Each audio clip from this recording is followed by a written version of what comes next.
Hello friends, welcome back to our channel maths and science trick and toys. આજના વિડીયોમાં આપણે જોઈશું ધોરણ 6 પ્રકરણ 2 વસ્તુઓના જૂથ બનાવવા. અગાઉના વિડીયોમાં આપણે વસ્તુઓના જૂથની માહિતી મેળવી. આ વિડીયોમાં આપણે જોઈશું પદાર્થોના ગુણધર્મોને આધારે જૂથ. તો પદાર્થના ગુણધર્મોને આધારે જે વસ્તુ છે એના કુલ 6 જૂથ પાડવામાં આવ્યા છે. પ્રથમ જૂથ છે દેખાવ, સખતપણું, ત્યારબાદ છે પારદર્શકતા, સ્પર્શ, દ્રાવ્યતા અને સાંદ્રતા.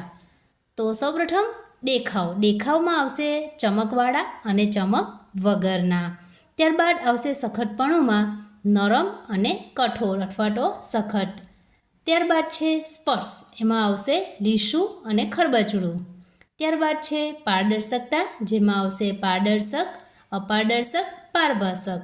અને ત્યાર પછી છે દ્રાવ્યતા, જેમાં આવશે દ્રાવ્ય અને અદ્રાવ્ય. સાંદ્રતામાં આવશે તરે છે અને ડૂબે છે.